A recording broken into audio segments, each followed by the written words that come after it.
south to the land of the pines. I'm thumbing my way into North Carolina, staring up the road and pray to God I see headlights.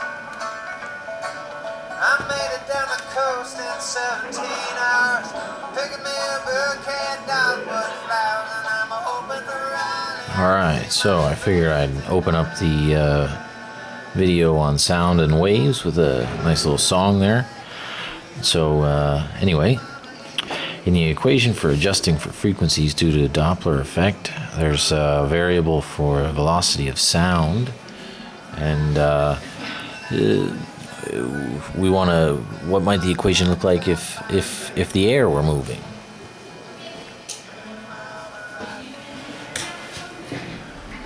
Well, you just have to remember that the Doppler effect is F2, and you end up with F1. And then here's the velocity of the object, and then right here is the velocity of sound, right?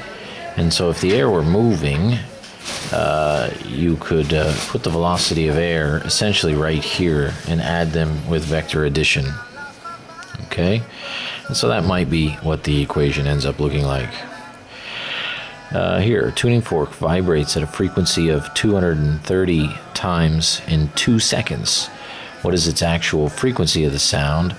So if its frequency is per a single second, and so it would be 115 hertz, or 230 divided by 2.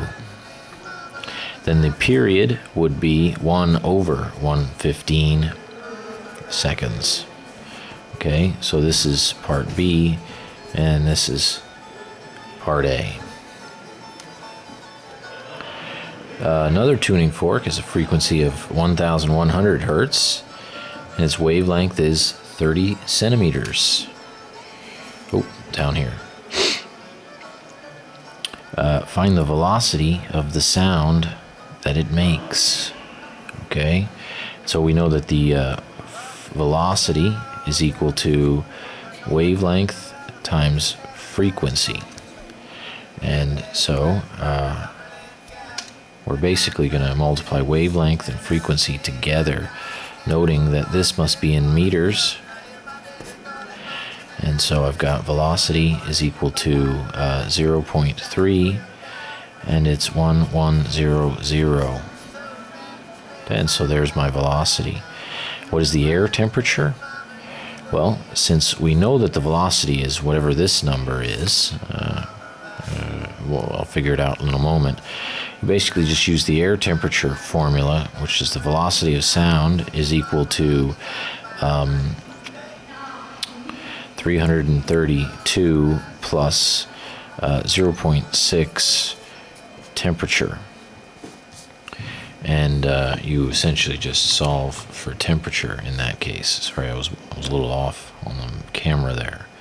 So solving for temperature in this, you subtract 332 and divide by 0.6, and so the algebra would be velocity of sound minus 332 divided by 0.6 is the temperature, remembering that we already know the velocity of the sound from the previous part A. You're shouting at your friend who is 250 meters away with a frequency of 450 hertz. The air temperature is 0 degrees. How long after you shout will your friend hear your voice? This is a simple velocity equals displacement over distance over time. We need to know the velocity of this air sound. You know that since the air temperature is 0, the velocity is 332. See the previous equation. And so we also know that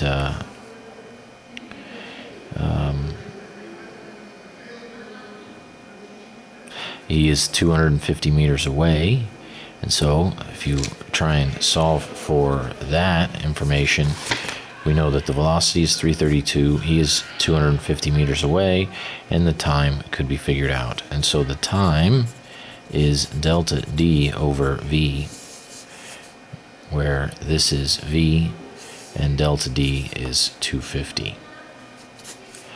Now, how many wavelengths will occur between you and your friend?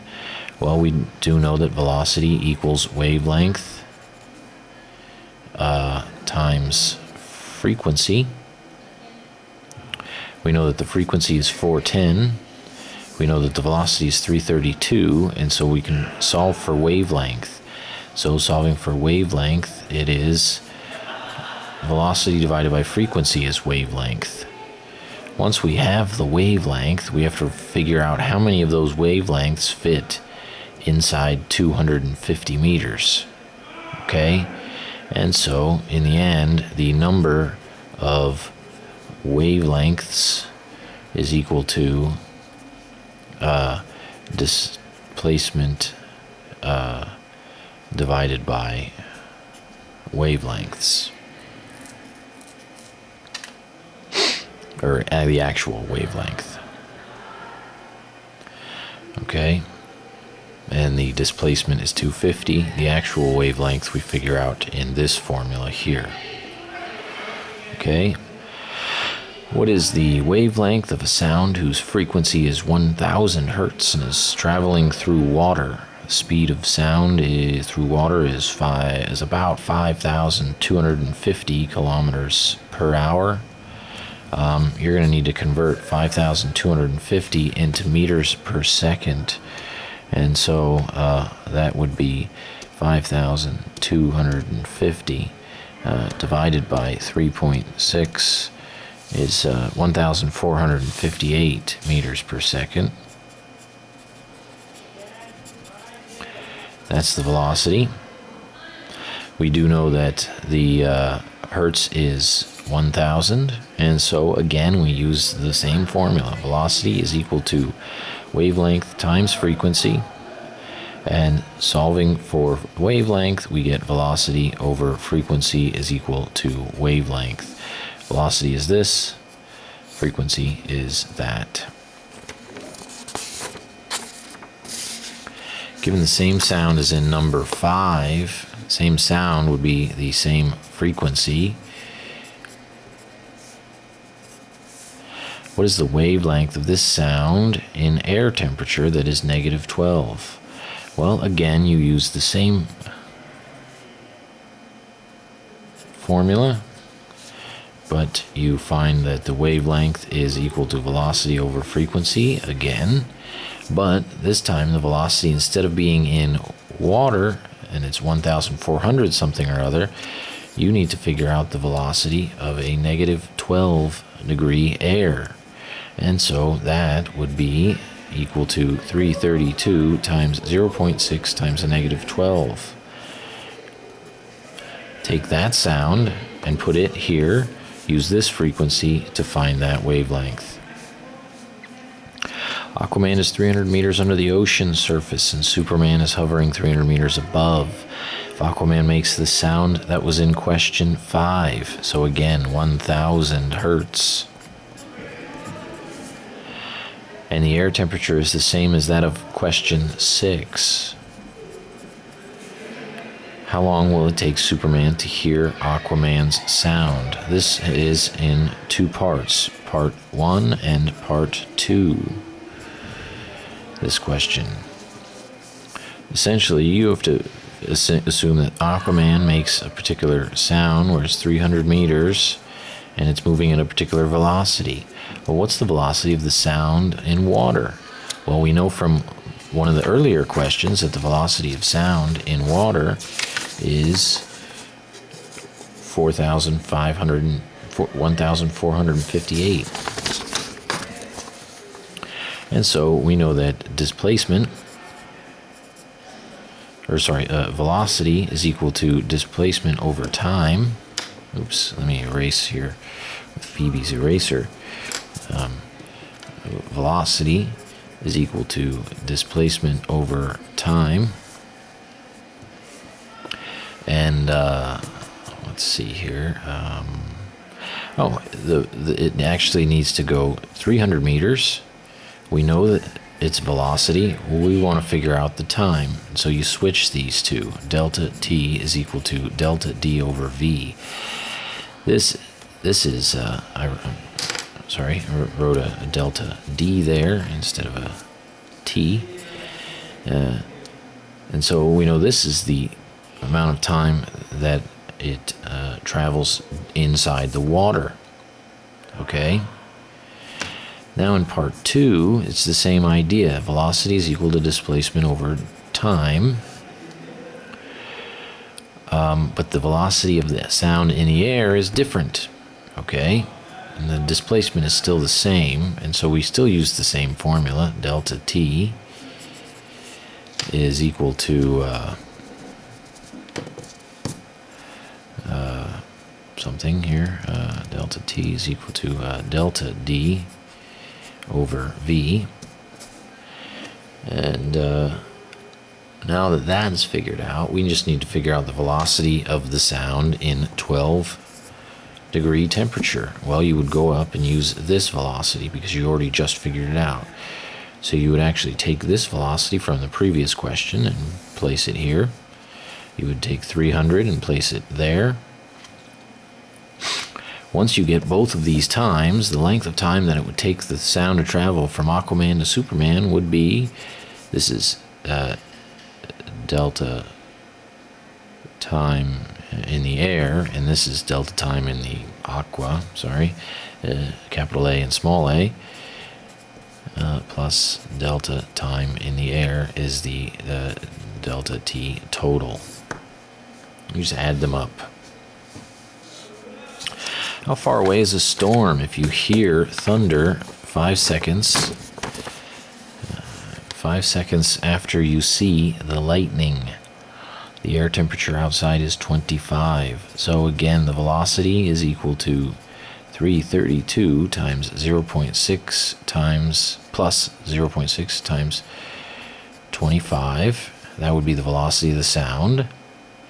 And if essentially you've got thunder and lightning, they emerge at the same place, you see the lightning virtually instantaneously because light travels tremendously fast, and sound travels at a measly few hundred meters per second. And so essentially you can kind of imagine, it'll tell you how far away the lightning was originated. And so you know that the time, again, it's delta d is equal to velocity is equal to displacement over time again. So since velocity is equal to displacement over time, we know time and we know velocity. We're looking for delta d, and so it's delta d is equal to delta t times v.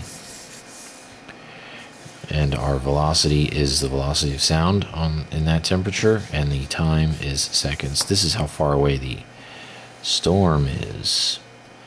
And again, the same thing in number 9. It's delta t times v is equal to the displacement.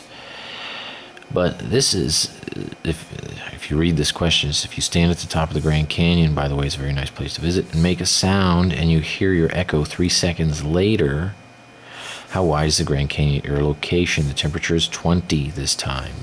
So you figure out the velocity for 20. You put a 3 in here, and you figure out how far the sound has traveled. But remember, an echo bounces off of the Grand Canyon, other side, and then bounces back to you. And so the width of the Grand Canyon is actually half the distance that the sound needed to travel.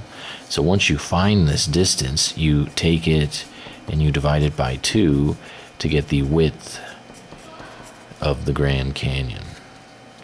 Okay? The width of the Grand Canyon. How many times greater in intensity is a, this should have been 90, it was a typo on my part here. How many times greater in intensity is a 90 decibel than a 60 decibel? Okay?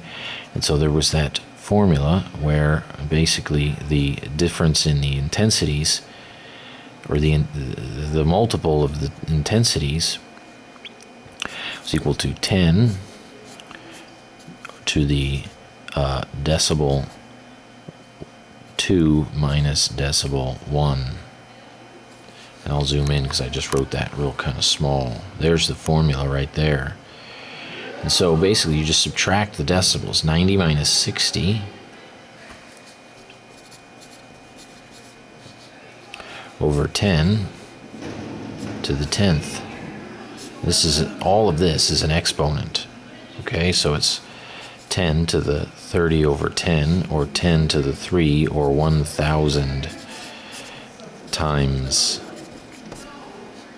Oops, messed that up. There we go. Okay, so something that is 90 decibel versus 60, this is actually 1,000 times more intense than that.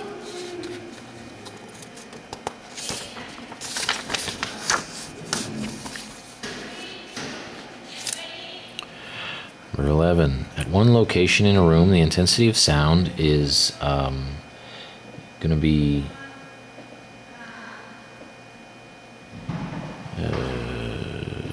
that number. Yes. And so what is the intensity if you move twice the distance away from the source? Remember that as you move twice the distance away, so here's the source, right? Now if you move twice the distance, it actually gets 2 squared less intense. And so the new intensity would be 2.5 times 10 to the negative 6 divided by 2 squared. Okay, and that was a formula that we built in class. Okay, so we've got that. I would have to do this algebra here, or the calculation.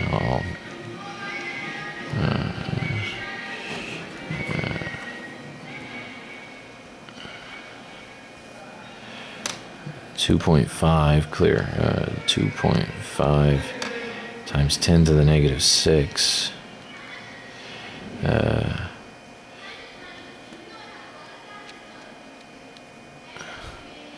then I'll just take that and divide it by 4. Oh. So I've got that. I got 6.27 to the negative 7. 6.25 times 10 to the negative 7. There you go. And what is the difference in the decibel levels? Okay, so the difference in the decibel levels here is actually in the formula. The difference is equal to the 10 log of the one of them divided by the other, and you can put the larger one over the top or the smaller one over the top. 2.5 times 10 to the negative 6 divided by 6.25 times 10 to the negative 7. Okay, so if I take that and I divide it by, and I'm going to want to put it in parentheses here,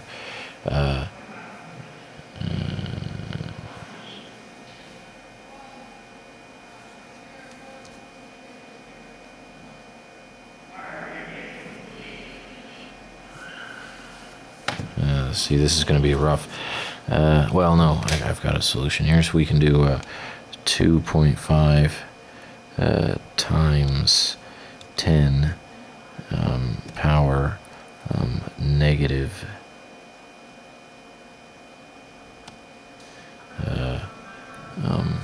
6. I ended up doing this backwards, right? But I can just take this and reciprocate it, and essentially raise it to the negative 1, which is going to be 4. Bang. So if you actually divide something backwards, you can take your answer, raise it to the negative 1, you get it back. So all of this is actually equal to 4. Okay, and so then basically it's 10 log 4. And so we're going to take 10 log 4, 6. So the difference in the decibel levels is 6. Okay, how fast is a car moving and in what direction? If an observer hears the car's 700 hertz horn at 665 hertz, the air temperature is 3. Again, you have to figure out the velocity of sound first, which is 332 times plus 0.6 times 3. That's the velocity of the sound.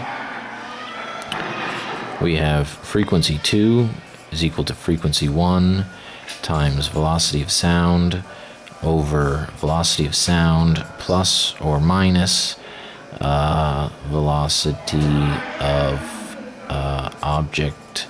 Now, was it plus or was it minus? Now, you're going to have to, actually, I don't remember that myself, so I would have to check on my formula sheet. And it's right here at the end of the sound section.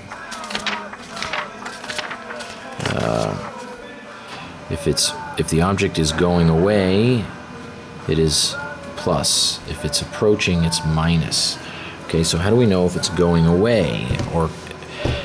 Well, we know that it's approaching. Why do we know that it's approaching? Because the frequency is higher. If the frequency is higher, then it must be approaching. And so, since it's approaching, it is a minus. And so, this becomes a minus. And I know that frequency 1 is 700, frequency 2 is 665. This is velocity of sound, and so I'm just going to basically do a little bit of algebra here and take these two, this whole denominator and this, and switch their locations. So Vs minus Vo is equal to F1 Vs over F2. Now I'm going to subtract Vs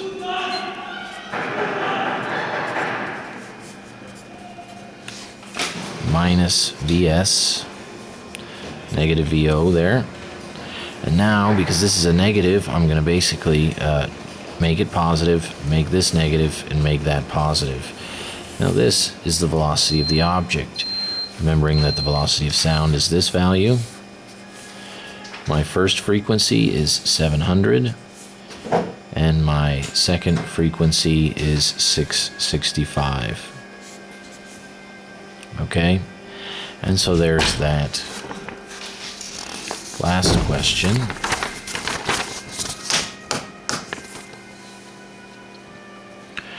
This one's a little rough. Maybe I'll leave this off the video. It probably won't show up on the semester exam. You can ask me about it if you're interested. Okay.